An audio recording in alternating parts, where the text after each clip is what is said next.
Hello, my name is Angela. Families are complicated. They're these strange, beautiful webs of love and responsibility, where bonds are created, sometimes by blood, sometimes by fate, and sometimes by choice. My name is Angela, and 7 years ago, I married the love of my life, Rick. But with Rick came his son, Ethan, who at that time was just a quiet, introverted 13-year-old boy. Becoming Ethan's stepmom was one of the most challenging and rewarding experiences of my life. There's no guidebook for step-parenting, no perfect formula for how to create trust with a child who's been through so much already. All I knew was that I wanted to be someone Ethan could turn to, someone he could rely on when he felt lost or alone. She pauses, her voice taking on a more thoughtful, almost somber tone, but despite our bond, there was always a distance in his eyes, a kind of guardedness that kept me at arm's length. I never wanted to push too hard, to pry into his thoughts or feelings, and so I waited, hoping that, in time, he'd find a reason to trust me completely. Angela's voice softens, hinting at the significance of what's to come.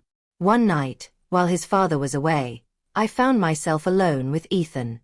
It started like any other quiet evening, until he looked at me with a look I'd never seen before. And then he spoke. A confession that would change everything I thought I knew.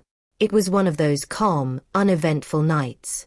Rick had left for a last-minute business trip, and it was just Ethan and me in the house.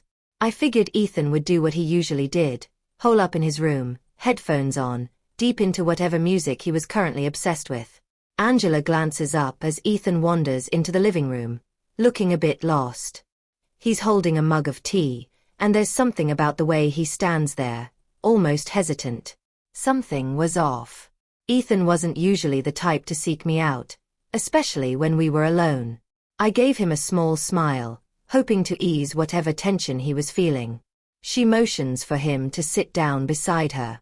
He hesitates, then lowers himself onto the couch, clutching his mug with both hands.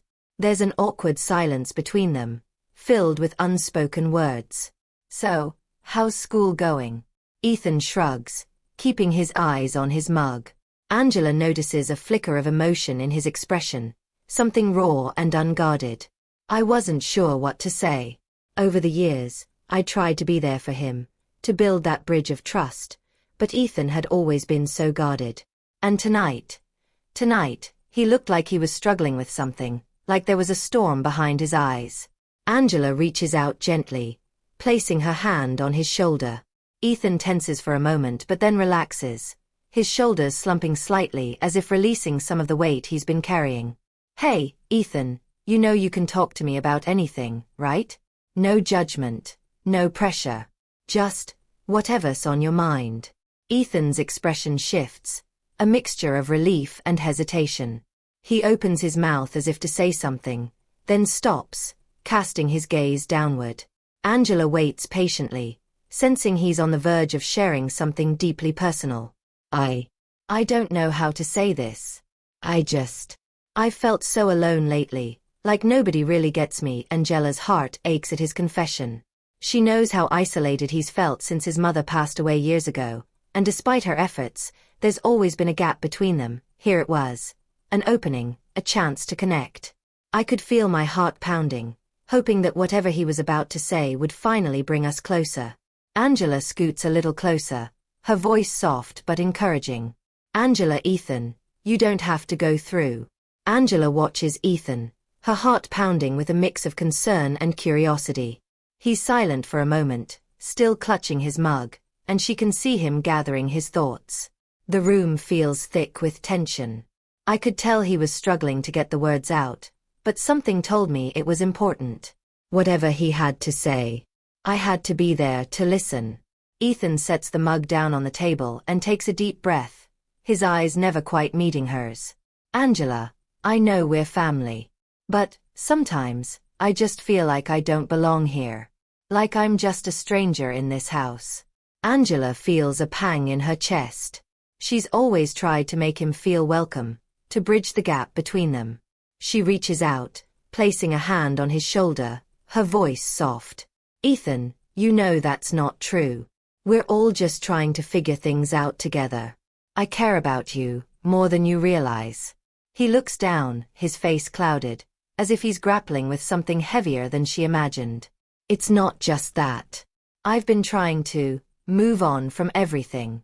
From Mom's passing, from everything that happened. But it's like I'm stuck, and I don't know how to get out. Angela listens, her heart breaking as he speaks. She realizes that he's been carrying this weight alone, and a part of her feels guilty for not noticing sooner. I wanted to say something to take the pain away, to tell him that everything would be okay. But I knew he needed to get this out, whatever it was, without me rushing in to fix things. Ethan finally lifts his gaze, looking straight into her eyes. His expression is vulnerable, raw, and there's a glint of something in his eyes she hasn't seen before. Angela. I feel like I'm stuck in the past because I keep thinking of how things used to be. And sometimes, I wonder if it's because I miss you too. Not just as a stepmom, but as more. Angela's breath catches, her eyes widening slightly as she processes his words. It takes a moment for the meaning to settle in, but when it does, she feels a swirl of emotions.